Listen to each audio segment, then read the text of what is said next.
ಆತ್ಮೀಯ H16 news ಅರ್ಥಾತ್ ಹೇ ಸೀತಾರಾಮಗೆ ಸ್ವಾಗತ. ನಾನು ನಿಮ್ಮವ MI ಅಥವಾ ಮಲ್ಲಪ್ಪ ಜೋತಾವಾರ್. ಆದ್ಮೇಲೆ ಈಗ ತಾವು ದಿನ ಸುದ್ದಿಗಳನ್ನ ಅದರ ಜೊತೆಗೆ ವಿಶೇಷತೆಗಳನ್ನ ನೋಡ್ತಾ ಹೋಗಿ ವಿಶೇಷ ಈ ಮೊದಲನೇ ಸುದ್ದಿಯನ್ನು ನೋಡಿ.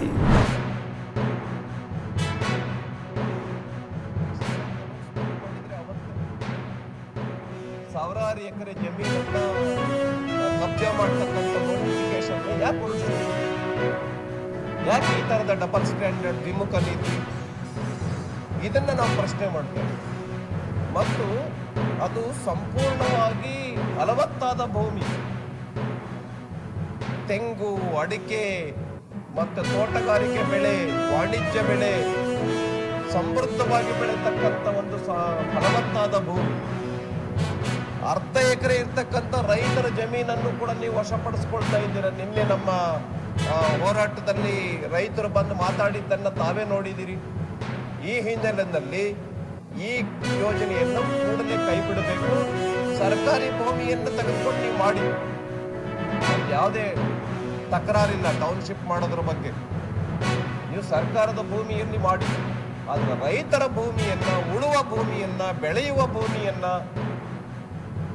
ಅದನ್ನ ನಾಶ ಮಾಡಿಬಿಟ್ಟು ಟೌನ್ಶಿಪ್ ಮಾಡೋದೇನಿದೆ, ಇದು ರೈತರ ಸಮಾಧಿಯ ಮೇಲೆ ನಗರ ನಿರ್ಮಾಣ ಮಾಡಿದಂತ ಯೋಜನೆ ಆಗುತ್ತೆ.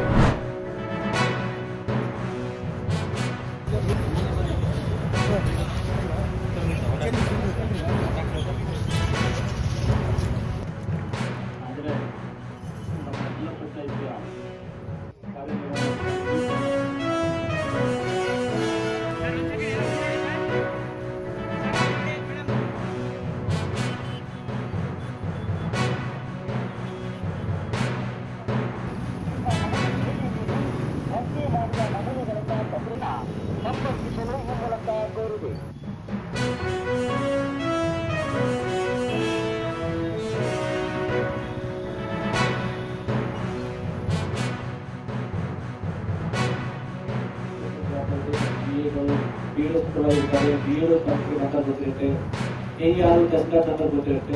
ಅವ್ರಿಗೆ ಫೋನ್ ಮಾಡಿ EF ಪಡೀರಿ, ನಾವು EF ಕೊಡೋಕ್ಕೆ ನಮ್ಮ ಮನೆಗೆ ಬರ್ತೀವಿ. ಅದು ಒಂದು ವಿಷಯ.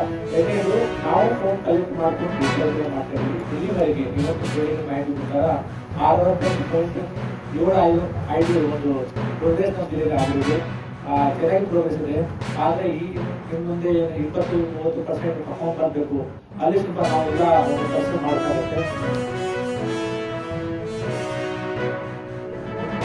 ಯಾಕೆ ಇಷ್ಟೆಲ್ಲ ಹೋಗ್ತಾ ಇದ್ದಾರೆ ಅನ್ನೋದ್ರ ಬಗ್ಗೆ ಅಟ್ಲೀಸ್ಟ್ ವಿಚಾರಿಸಿದ್ರೆ SIR ಅಂತೆ, ಸೀಟ್ ಅಂತೆ ಅಂತ ಮಾತಾಡಿ ಅವರು ಸುತ್ತಮುತ್ತಲಿನವರಿಗೆ ಒಂದು ಈ ವಿಚಾರ ಮುಟ್ಟಿಸ್ಲಿ.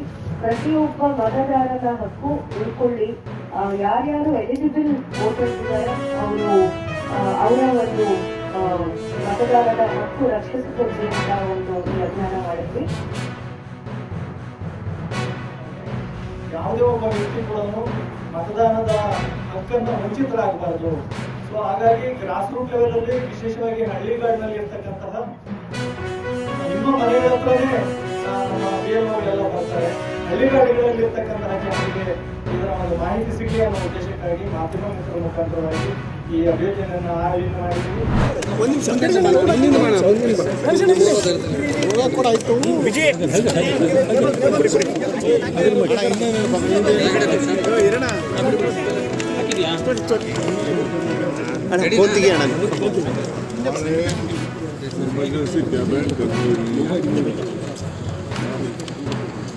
ಎಮರ್ಜೆನ್ಸಿ ಕ್ಯಾಬಿನೆಟ್ ಮೊನ್ನೆ ಗುರುವಾರ ಮಾಡಬೇಕು, ಮೊನ್ನೆ ಮಾಡಲಿಲ್ಲ. ಬರಗಾಲದ ಬಗ್ಗೆ ವಿಶೇಷವಾಗಿ ಚರ್ಚೆ ಮಾಡಬೇಕು. ಎಲ್ಲ ಡೆಪ್ಟಿ ಕಮಿಷನರು, COಗಳು, ಆಫೀಸರ್ಸ್ ಇಲ್ಲಿ ನನ್ನ ರೂಮಲ್ಲಿ ಮೀಟಿಂಗ್ ಅದಾದ ಮೇಲೆ ಏನು ಮಾಡಬೇಕು, ಏನು ಅಂತ ಬೇರೆ ಬೇರೆ ಸ್ಕೀಮ್ಸ್ ಎಲ್ಲ ತಂದು ಡೀಟೇಲ್ಸ್ ಎಲ್ಲ ತಂದಿದೆ. ಬರಗಾಲದಲ್ಲಿ ಏನೇನು ಕೆಲಸ ತಗೊಬೋದು, ಯಾವ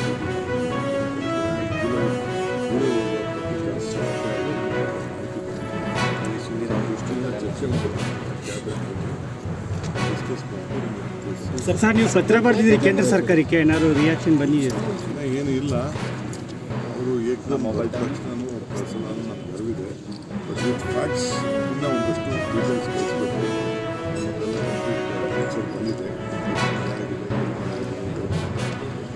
ಆ ಪರಿಸ್ಥಿತಿ ಅನುಕೂಲವಾಗಿ ನಾವು ಬರೀ ಕುಡಿಯೋ ನೀರು ಕೊಡ್ತೀವಿ. ನಾನು ಇವತ್ತು ಹೇಳ್ತಾ ಇದ್ದೀನಿ, ಮಂಡ್ಯ ಇರ್ಬೋದು, ಬೇರೆ ಯಾರೇ ಇರ್ಬೋದು, ನೀವು ನೀರು ಬಿಟ್ಟಿದ್ದೀನಿ ತಕ್ಷಣ ವ್ಯವಸಾಯಕ್ಕಾಗಿ ಪ್ರೋತ್ಸಾಹ ಕುಡಿಯೋ ನೀರಿಗೋಸ್ಕರ ವ್ಯವಸಾಯಕ್ಕೆ ಡ್ಯಾಮ್ ಪರಿಸ್ಥಿತಿ ಬಂದು ನಾಳೆ ನೀವು ಹಾಕ್ಕೊಂಡು ನನಗೆ ಪ್ರೆಷರ್ ಬಿಡೋದು ಬಿತ್ತನೆ ಹಾಕ್ಕೊಂಡು ಇದೆಲ್ಲ ದಯವಿಟ್ಟು ಕುಡಿಯೋ ನೀರು ಮಾತ್ರ ನಾವು ನೀರು ಬಿಟ್ಟಿದ್ದೀವಿ. ನಮಗೆ ತಮಿಳುನಾಡು ಭಾಳ ತಮಿಳುನಾಡು ತುಂಗಭದ್ರಲ್ಲೂ ಪ್ರೆಷರ್ ದಯವಿಟ್ಟು ಬಗ್ಗೆ ಆಗ್ತದೆ. ನಿಮಗೆ ಕೊಡ್ತೀವಿ, ಎಷ್ಟು ಬೆಳೆ ಕೊಡಬೇಕು ನಿಮಗೆ ಕೊಡ್ತೀವಿ, ಏನು ತೊಂದರೆ ಇಲ್ಲ.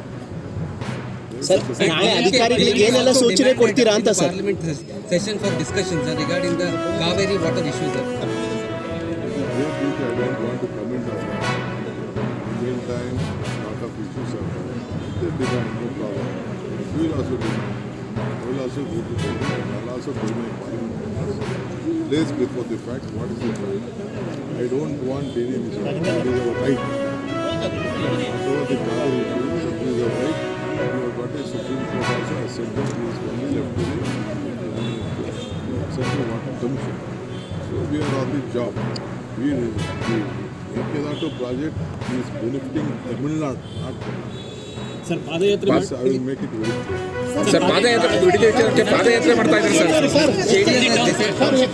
ಸರ್ ಎಚ್ಚೆಂಟು ಲ್ಯಾಂಡ್ ಬಗ್ಗೆ ಕುಮಾರಸ್ವಾಮಿ ಮತ್ತೆ ಅಲಿಗೇಷನ್ ಮಾಡ್ತಾರೆ. ಅವ್ರು ಏನು ಬೇಕಾದ್ರೂ ಮಾಡ್ತೀವಿ, ಅವ್ರು ರಾಜಕಾರಣ ಮಾಡಬೇಕು ಅಂತ ಮಾಡ್ತಾ ಇದ್ದಾರೆ. ಅವ್ರು ಮಾಡಿದ ಪ್ರಾಜೆಕ್ಟು, ಅವ್ರು ಮಾಡಿದ ಎಲ್ಲ ವಿಚಾರಗಳನ್ನು ತಿರ್ಗಾ ನನ್ನ ಮಕ್ಕಳಿಗೆ ವರ್ಷಕ್ಕೆ ಪ್ರಯತ್ನ ಪಡ್ತಾ ಇದ್ದಾರೆ. ಏನು ಬೇಕಾದ್ರೂ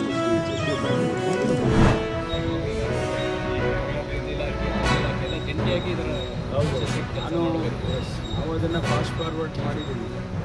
ಸ್ವತ್ತನ್ನು ಗ್ರಾಮೀಣ ಇಲಾಖೆ ವತಿಯಿಂದ ಕೊಡ್ತಕ್ಕಂಥದ್ದು ಕೂಡ ನಾವು ಕಂದಾಯ ಇಲಾಖೆಯಿಂದ ಅದಕ್ಕೆ ಪೂರಕವಾಗಿ ಆದಷ್ಟು ಬೇಗ ಮಾಡಿ ನಾವು ಫಾಸ್ಟ್ ಫಾರ್ವರ್ಡ್ ಮಾಡಿದ್ರೆ ಅದು ಭಾಳ ದಿವಸದಿಂದ ಮನೆಗಳಿಗೆ ಬಂದಿರೋಂಥದ್ದು ಬೇಗ ಮಾಡಿಸ್ತೀವಿ. ಸರ್, ರಾಜ್ಯದಲ್ಲಿ ಮಳೆ ಕೈ ಕೊಟ್ಟಿದೆ, ಮಳೆ ಛಾಯೆ ಇದೆ. ಒಂದು ಕಡೆ ಸರ್ಕಾರ ಸಚಿವ ಸಂಪುಟ ವಿಸ್ತರಣೆಯಲ್ಲಿ ಕಸರತ್ತು ಮಾಡ್ತಾ ಇದೆ, ಆಗ್ತಾ ಇಲ್ಲ. ಇದು ಅಧಿವೇಶನವನ್ನು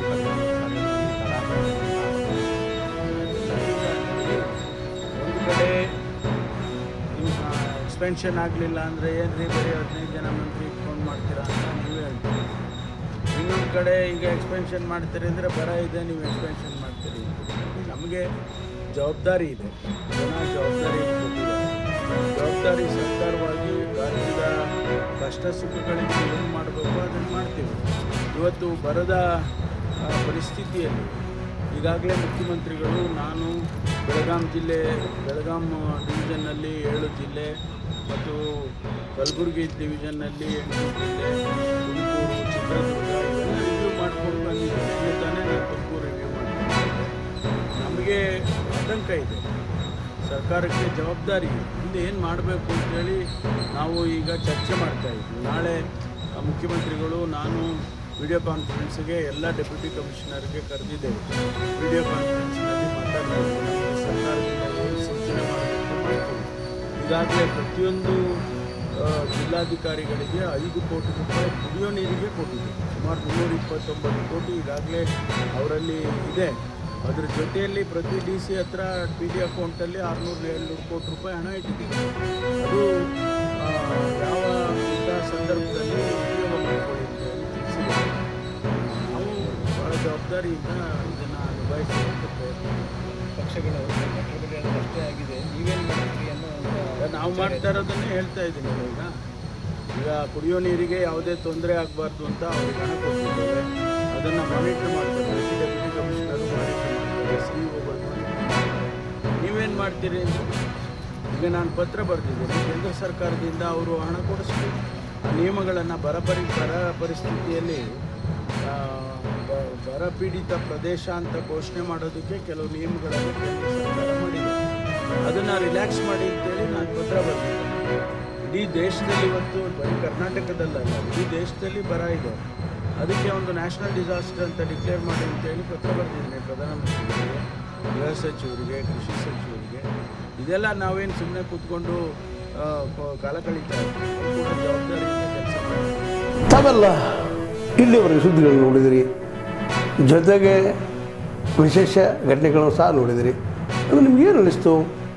ನಿಮಗೆ ಲೈಕ್ ಮಾಡಿರಿ, ಶೇರ್ ಮಾಡಿರಿ, ಕಾಮೆಂಟ್ ಮಾಡಿರಿ, ಜೊತೆಗೆ ಸಬ್ಸ್ಕ್ರೈಬ್ ನಿಲ್ಲಿಸ್ಬೇಡ್ರಿ. H16 ನ್ಯೂಸ್ ಅರ್ಥಾತ್ ಸೀತಾರಾಮ್ ಸತ್ಯದ ಕೈಗನ್ನಡಿ ವಂದನೆಗಳು.